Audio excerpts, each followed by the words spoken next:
Welcome to American Dragon Presents Chinese Medicine in America. My name is Joel Penner. And I'm Douglas Kihn. We're both doctors of Oriental medicine and California licensed acupuncturists and herbalists. We're also professors of Oriental medicine and have been teaching this subject in the schools here in Southern California for almost 20 years. This episode's subject is the 8 Principles Part 2. Doug will be presenting, so I'm going to turn it over to Doug. Thank you, Joel. You're welcome. I think the first thing we want to pick up is a syndrome that we call exterior deficiency.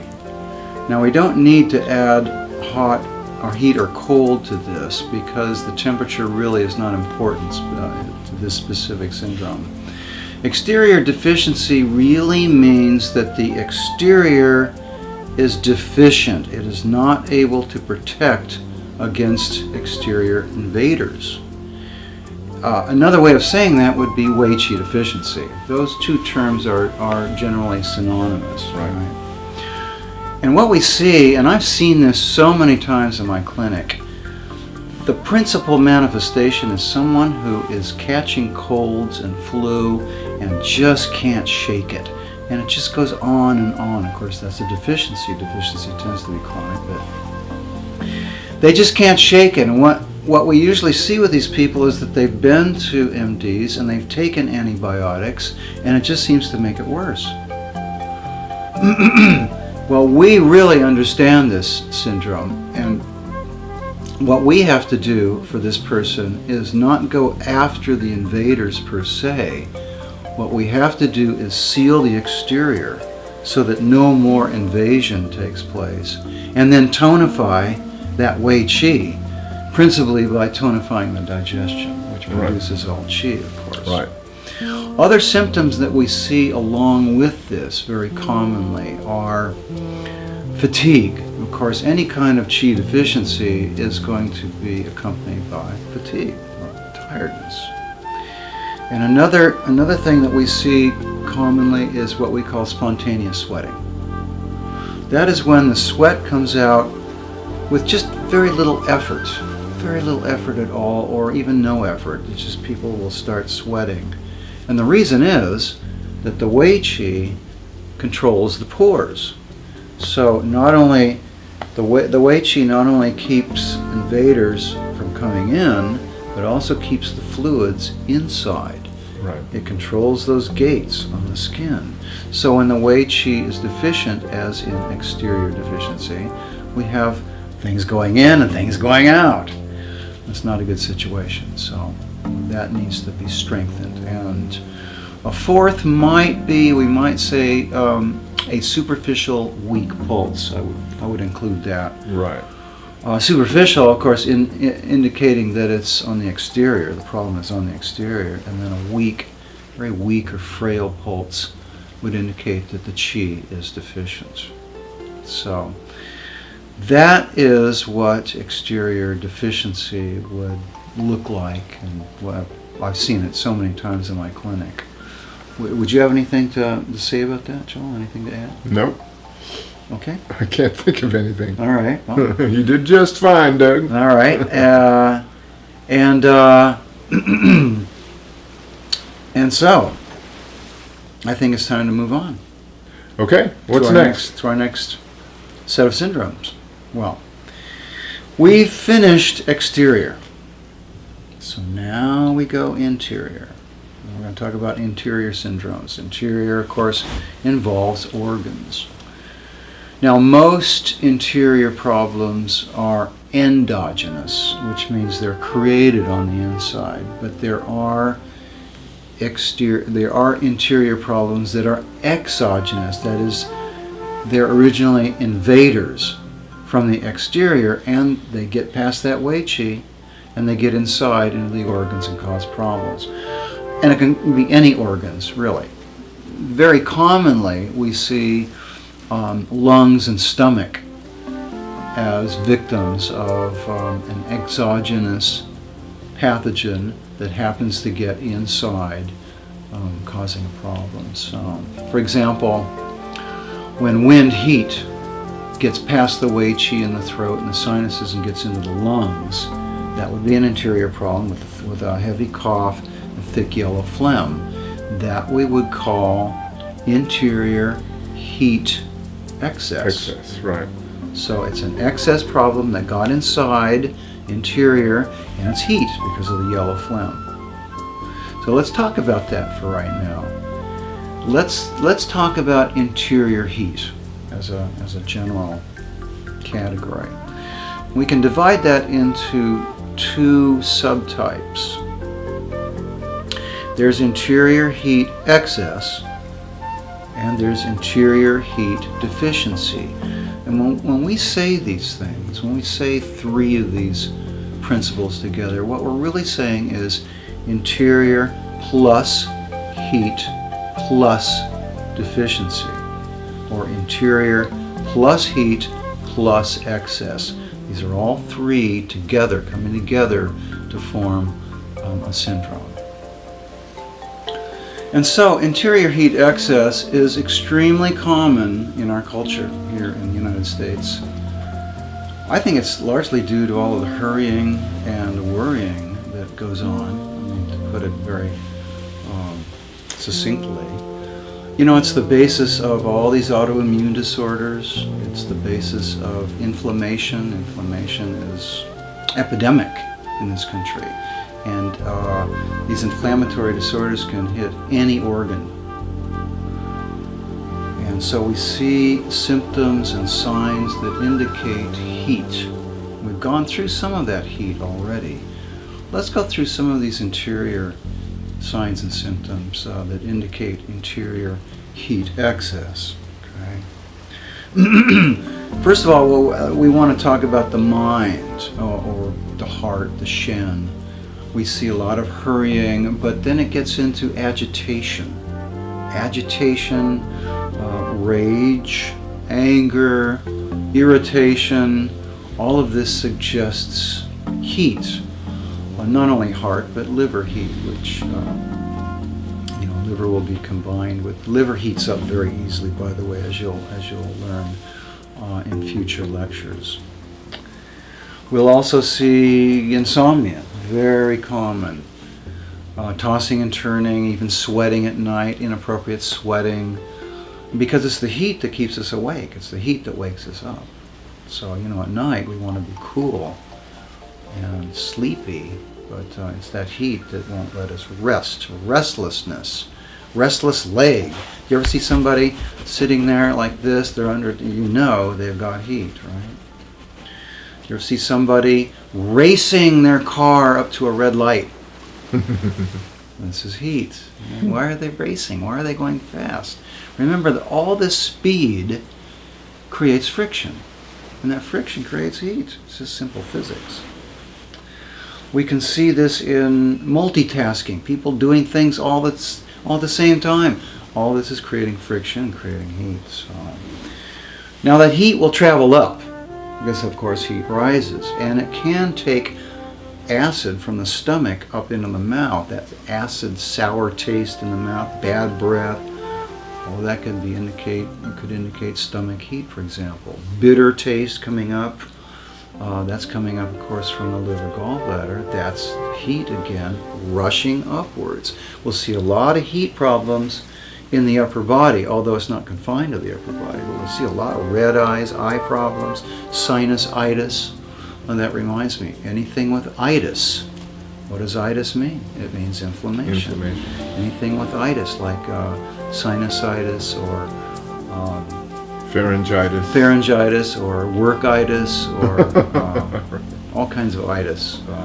A red face too. Red face, that's right. Red tongue, yellow coat, rapid pulse. All of this indicates rapid, full pulse, strong pulse. All of this, of course, indicates interior heat excess.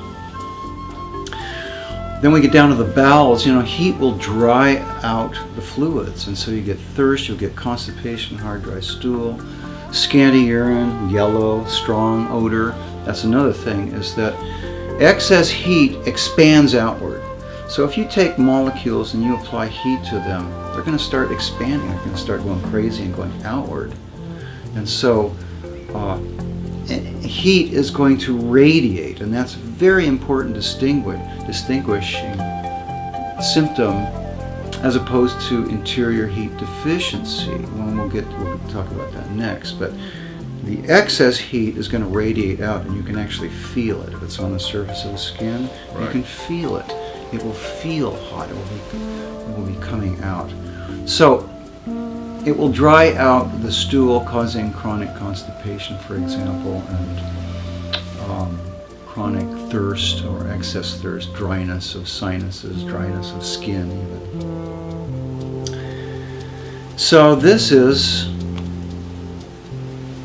pretty good rendition, I think, of interior excess heat.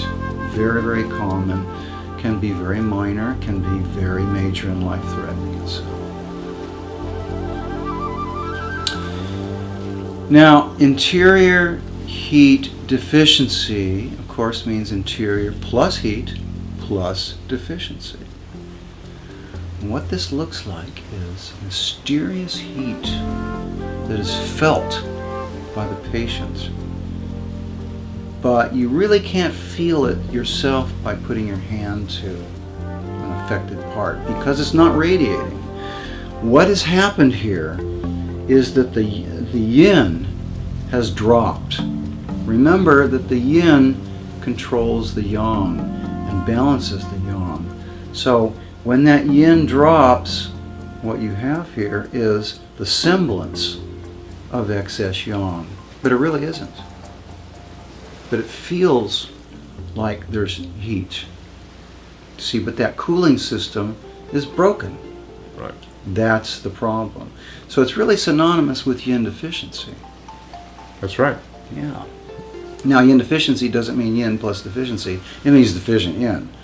Okay, I know I'm confusing you, but no, okay. So, interior heat deficiency. We're going to see that in people who don't have enough yin, and that's where we see a lot of these interior heat deficiency symptoms and signs. Well, let's go through some of these. Well, first of all, I would expect to see strange fevers that they're going to complain about. Like, for example, what's known as a tidal fever that comes in the same time every day, usually in the afternoon around kidney time. They'll feel that. There's also something called steaming bone fever. That's where the bones feel like they're steaming, and it's very uncomfortable and painful, and they'll complain about it. But I don't know that really shows up on any Western tests. It's a subjective complaint. Yeah. Of course, they'll be very thirsty, tend to be very thirsty, that high thirst. Could be either deficiency or excess, but in this case it's, of course, a lack of fluids, a lack of yin. We'll also see something called a malar flush. This is not just general redness, but it's a butterfly pattern across the nose and middle part of the face. It's like a butterfly redness that comes up with interior heat deficiency. The tongue will be most unusual. Don't forget that this is shriveled. This is a shriveled body, and the tongue's going to be shriveled, and it's going to be red. Plus, we will not expect to see a coat. You know, a thin white coat is normal. Right. That's normal yin. That's just the smoke of your digestive process coming up and laying a nice little layer of yin on the tongue. Well, this person doesn't have enough yin. So not only will there be no coat, there tend to be cracks in that tongue.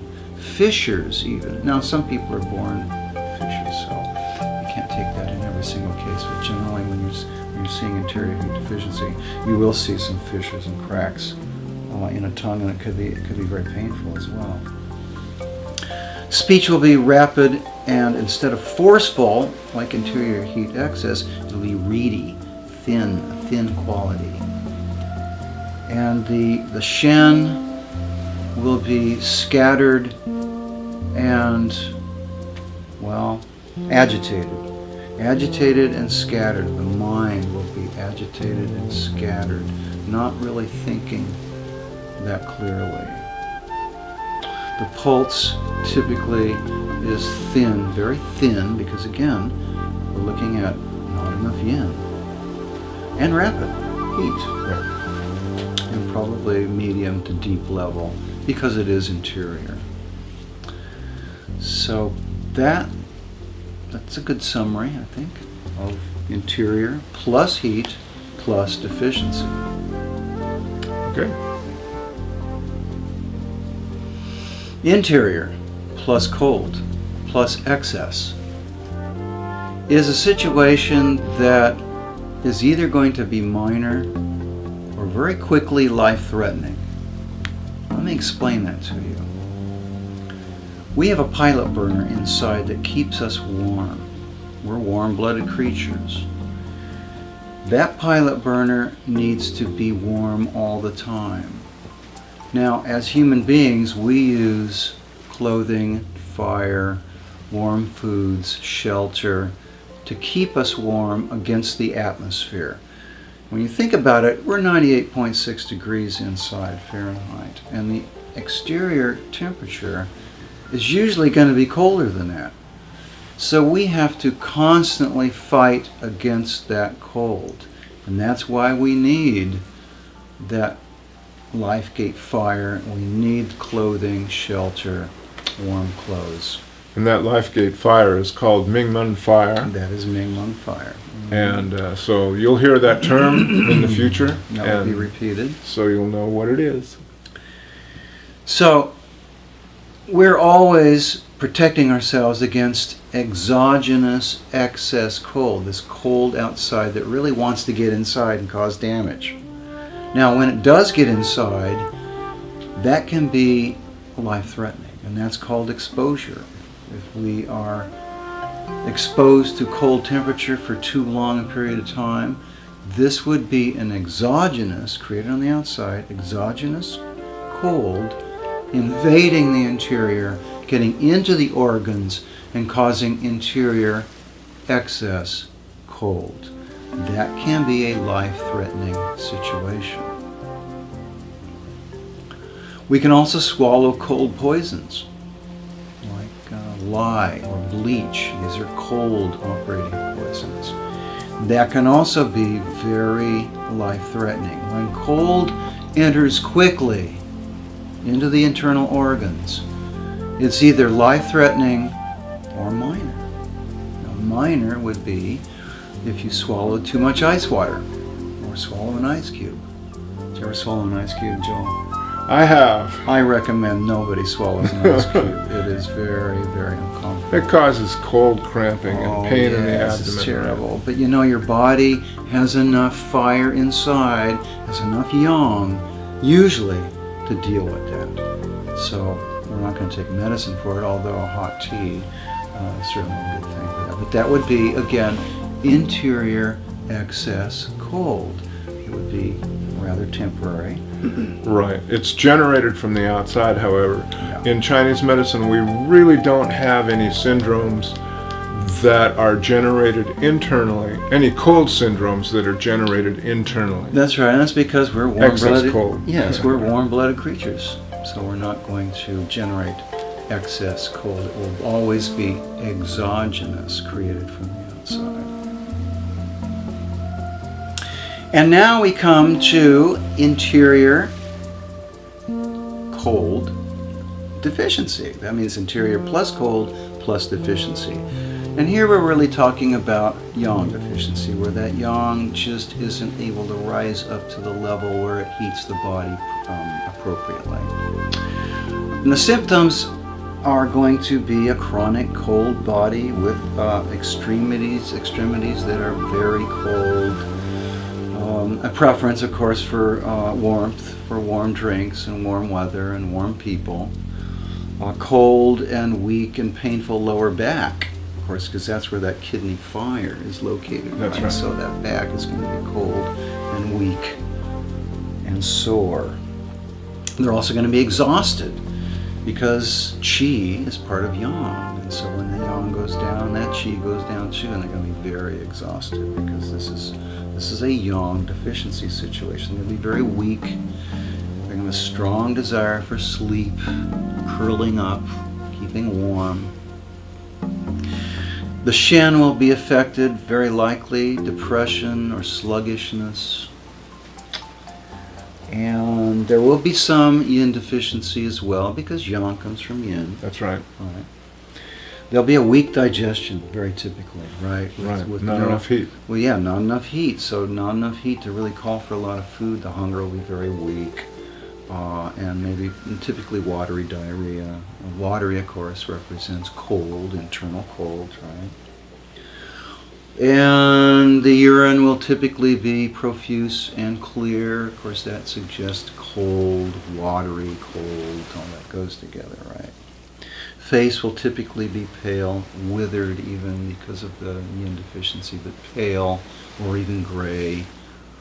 The tongue will be pale, could be swollen, but typically it will show some yin deficiency signs too, like narrow.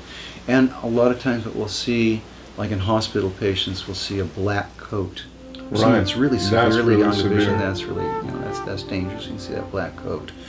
The pulse will be submerged, hardly fine. It'll be slow because it's cold, slow, right? Not a lot of friction. And frail, very difficult to find. It may be very short and difficult to find. So this is interior cold deficiency. Right. And is that it for today, Doug? Yeah, I think so. I think we've covered it All pretty right. much. 8 principles. Details are in my book, Chinese Medicine for Americans, available on my website, www.drkihn.com. All right. Thank you very much for joining us for American Dragon Presents Chinese Medicine in America. This was the 8 Principles, Part 2. If you have any questions, please feel free to email us. You can email Dr. Kihn at drkihn@gmail.com. You can email me at joel@americandragon.com. We'll be happy to email you an answer. If we get a lot of questions about the same subject, we'll try to answer it on our next episode. So again, thanks a lot, and we'll see you next time. Bye. Woof woof.